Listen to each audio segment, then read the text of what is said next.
In this video, I want to look at taking the ggplot2 output and moving it into Inkscape, so that way we can make modifications if we want, add annotations.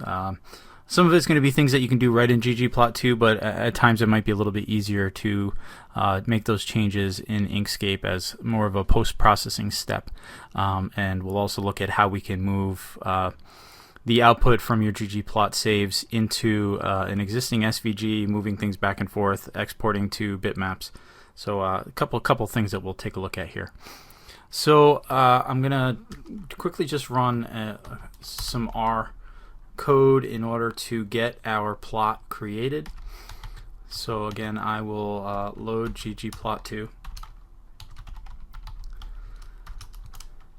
and then I want to create a plot, and I'm going to use a subset of the MPEG database using just compact and subcompact cars. So ggplot, and then my data set will be a subset of MPG, and then the conditions will be class equals compact or class equals subcompact. So that'll reduce the data set a bit, so that way we can see things a little bit more clearly. So then what I'm going to do is I'm going to make this a jitter plot. So geom jitter, and I'm going to make the size of the points 3, I think, is a good size. Oh, I did a capital P. Let's do that again. Little p. And also I want to append.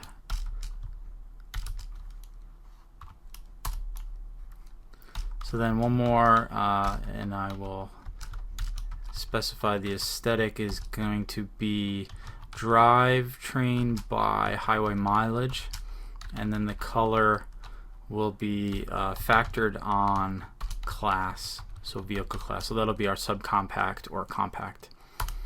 So let's take a look at this plot. I think I've got what I want to look at there. So subcompact, compact.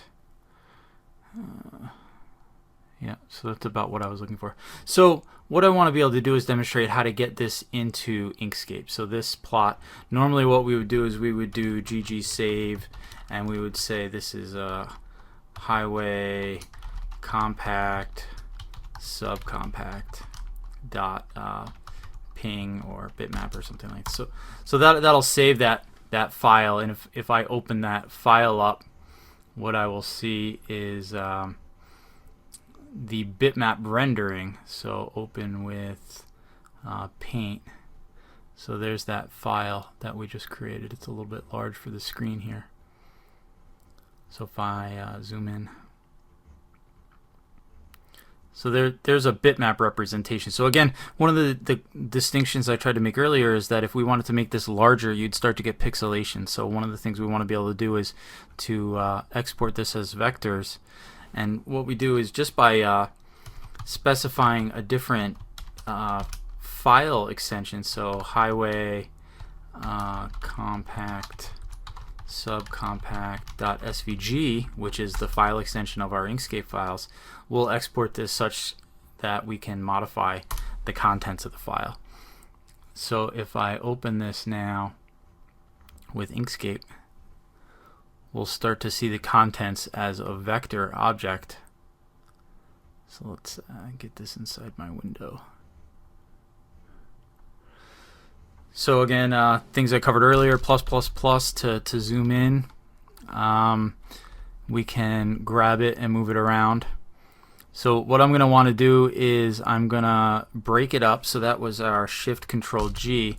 And now at this point we have a series of individual objects. So this background is still an object of its own. But I believe we would be able to, so if I zoom in,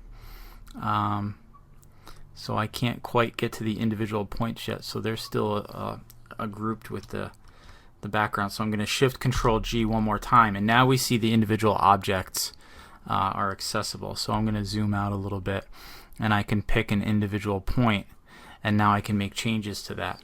So again, we want to think about, okay, now we've kind of opened Pandora's box and we can manipulate our data visualization. We want to make sure that we preserve the integrity of the data. So if I wanted to, for instance, make this individual data point a little bit larger, I want to make sure I put it back in the same spot. So I'm going to copy this object and I'm going to use just Control C on the PC, and then I'm going to Control V to plot it. Now what I'm going to do is I'm going to take this copy that I just made and I'm going to make it a little bit larger. I'm going to hold the Control key and I'm going to drag that bottom corner to just make this one object a little bit longer.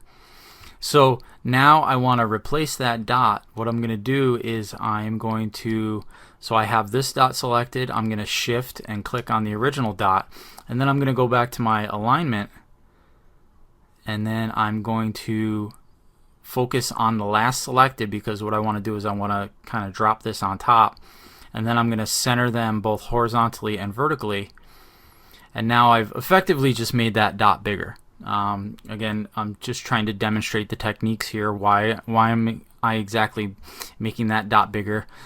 No clear purpose other than maybe it's the highest up on the chart, so maybe I want to point that out a little bit more clearly.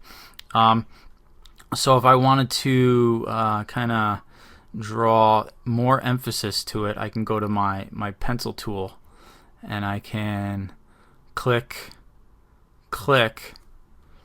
and then what I've created here is I've created a stroke. So we talked about a fill and stroke earlier with regards to rectangles. So I've just created a line, which effectively is just a stroke without a complete path. So if I go back to my fill and stroke panel, I can change the style of that stroke. I can make it a little bit larger. So if I wanted to make that 4, which is going to be a little obnoxious, I could do that. So let's just drop that back down to a 1. But the other thing I can do here is I have these markers at the beginning and the end. So if I wanted to add an arrow at the beginning, now I've got a little bit of content that points at that object. Now I could add some text. I could add whatever kind of more annotation to that object as I want. So let me zoom back out, minus. So I've made my change. Now I'm probably going to want to just move this around on my page a little bit. So I'm going to group this all back together. So I'm going to do that Control G to make it a group, and now I can grab it as a group again. So that is basically, okay, we broke it apart. We made a change to an individual object inside the plot. We could have changed the color of the background. We could add some more text. Some of the things that I've wanted to do in the past in ggplot2 may be a little bit more difficult to either understand how to write the code. So maybe you'd want to come in and make the changes here. When I'm done with this, again, I said either I would put this plot into my poster, or what I can do is I can just export this back to a bitmap. So export bitmap works off of what you have selected. So I'm just going to specify a name here, and I'm going to call this annotated, and I'm going to export that. And now I can open that up in Paint again, and I have, again, a bitmap representation of that. So again, Paint is a Microsoft tool, which is, I guess, a little bit similar to Photoshop. So if I wanted to edit individual pixels, so if I said this was a little too long, it's going to make a background on it that's white. But similarly to Photoshop, I can edit these individual pixels. Again, going back to the comparison between Photoshop and Illustrator, that Photoshop edits pixels and Illustrator edits objects. This is a demonstration of after you've exported your plot, what you can do with it. So I'm just going to throw that away. So I think that covers most of what I wanted to show. Just the basics of how to manipulate one of your plots. If I come up with some other content, I'll push that into the next video. But I'm going to break here, and we'll continue again in the next video.